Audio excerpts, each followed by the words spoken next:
Hello guys, welcome back to my channel. আজকের ভিডিওতে আমি যে টপিকটা নিয়ে ডিসকাশন করব সেটা হচ্ছে কালমার রেশিও। ওকে, কালমার রেশিও হচ্ছে একটা ভীষণ ইম্পর্ট্যান্ট জিনিস। এই রেশিওটা থেকে বোঝা যায় অ্যাকচুয়ালি কোন স্ট্র্যাটেজি ভালো, কোন স্ট্র্যাটেজিতে কাজ করা উচিত এবং কোন স্ট্র্যাটেজিতে আপনি কাজ করতে পারেন।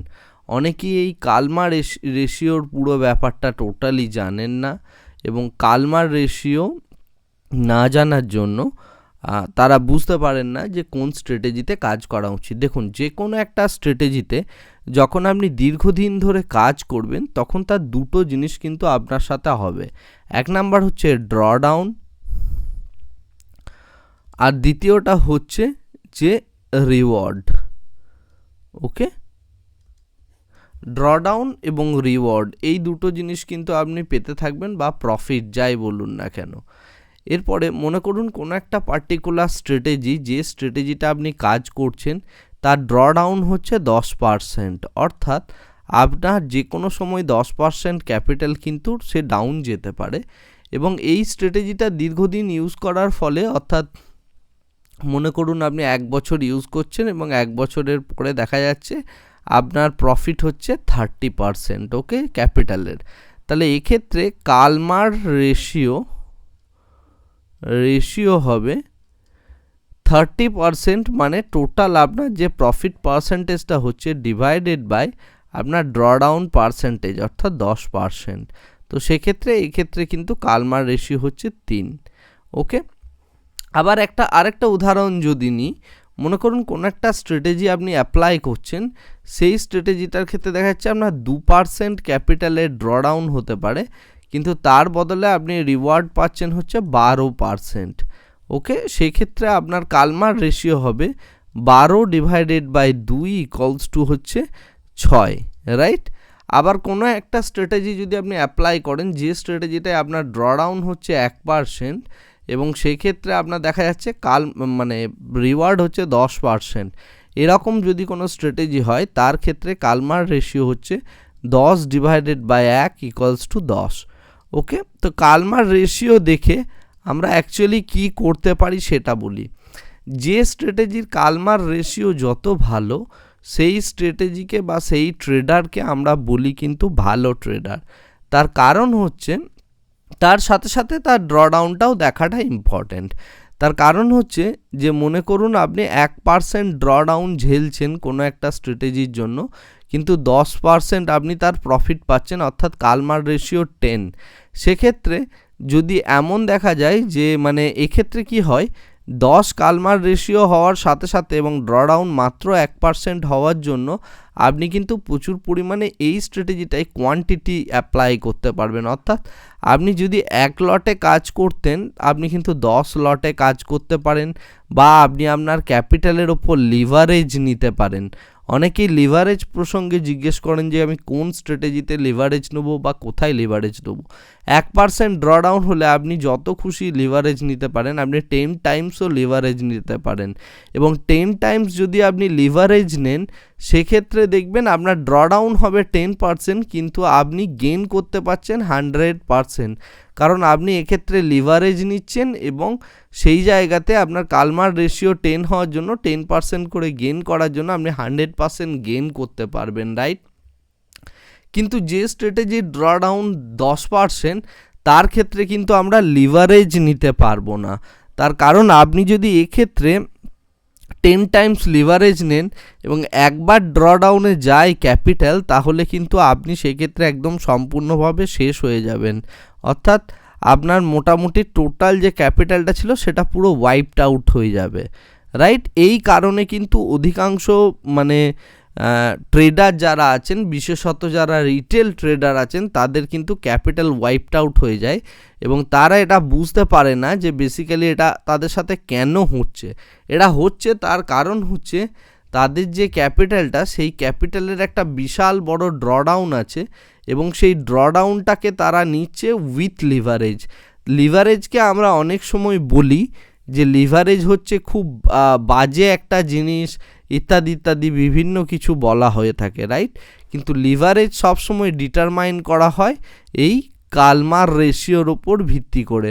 অর্থাৎ কালমার রেশিও আপনার যত ভালো হবে আপনি তত ভালো কিন্তু লিভারেজ নিতে পারবেন। তাহলে লিভারেজ যদি আপনাকে নিতে হয় তাহলে প্রথমেই চেক করতে হবে কালমার রেশিও এবং তার সাথে সাথে তার ড্রডাউন পার্সেন্টেজ। এমন জিনিস হতেই পারে, মনে করুন কোনো একটা ট্রেডিং সিস্টেমে আপনি হয়তো দেখা যাচ্ছে 30% ড্রডাউন নিতে হচ্ছে এবং তার বদলে আপনি হয়তো পারছেন দেখা যাচ্ছে 700% রিটার্ন। ওকে, এরকম যদি কোনো ট্রেডিং সিস্টেম হয় তা সেই ট্রেডিং সিস্টেমটাও কিন্তু খুব যে ভালো ট্রেডিং সিস্টেম সেটা আমি বলবো না। তার কারণ হচ্ছে যে 30% যখন আপনি ড্রডাউন নেবেন আপনার যে ক্যাপিটাল থাকবে তার 30% টাকা কিন্তু যে কোনো মুহূর্তে কিন্তু উড়ে যাবে বা ড্রডাউন হয়ে যাবে, রাইট? তো 30% ড্রডাউন হচ্ছে একটা হিউজ ড্রডাউন। কিন্তু এক্ষেত্রে যদি আপনি দেখেন এক্ষেত্রে কিন্তু আপনার মোটামুটি 23-এর মতো কিন্তু আপনার কালমার রেশিও, রাইট? তো 23 কালমার হলেও এই স্ট্র্যাটেজিটাকে কিন্তু আমি ভালো বলবো না। তাই কালমার রেশিও চেক করার সাথে সাথে আপনাকে ড্রডাউন চেক করতে হবে। আপনি যদি একজন ভালো ট্রেডার হতে চান বা ট্রেডার হতে পারেন তাহলে সবসময় আমরা এই জিনিসটা নিয়ে বিবেচনা করি যে কত আপনার কালমার রেশিও এবং কত আপনার ড্রডাউন, বিকজ এই দুটোর ওপর ভিত্তি করেই কিন্তু ভালো ট্রেডার নির্বাচন হয়। আপনি যখন আমাকে বলেন যে পিএনএল দেখান ইত্যাদি ইত্যাদি দেখান, এগুলো তারাই বলে যারা অ্যাকচুয়াল ট্রেডিংয়ের ভিতরটা জানেন না। যদি আপনি কোনো প্রপ ডেস্কের ইন্টারভিউতে যান তখন আপনাকে কিন্তু সবসময় এটা জিজ্ঞেস করা হয় যে আপনার কালমার রেশিও কত এবং তার সাথে সাথে ড্রডাউন কী হয়েছে, তারপরে আপনার ট্রেডস চেক করা হয়। পিএনএল কিন্তু সবসময় ম্যাটার করে না, ম্যাটার করা হচ্ছে এই জিনিসটা। যদি দেখা যায় আপনার ড্রডাউন কন্টিনিউয়াসলি আপনি ড্রডাউন ফেজে আছেন তার মানেই আপনার পিএনএল নেগেটিভ, রাইট? সুতরাং এবং আপনি প্রফিটেবল আছেন তার মানেই যে আপনি ভালো ট্রেডার সেটা কিন্তু না। ভালো ট্রেডার হতে গেলে সব থেকে যেটা ইম্পর্টেন্ট সেটা হচ্ছে ভালো পজিটিভ কালমার রেশিও, তার সাথে সাথে লো ড্রডাউন পার্সেন্টেজ। এবারে একটা আইডিয়াল সিনারিওতে বা একটা রিয়েলিস্টিক্যালি বড় সিনারিওতে সব থেকে ভালো কালমার রেশিও কত না ধরা হয় 24। যদি হয় 24কে ধরা হয় একটা standard Calmar ratio having 2% of drawdown. Okay, অর্থাৎ 2% যদি আপনার ড্রডাউন হয় 24 কালমার রেশিওতে, অর্থাৎ আপনি 48% গেন করবেন হচ্ছেন বছরে এবং এই 48% ক্যাপিটাল গেনের জন্য আপনি 2% ড্রডাউন কিন্তু ঝেলতে পারেন।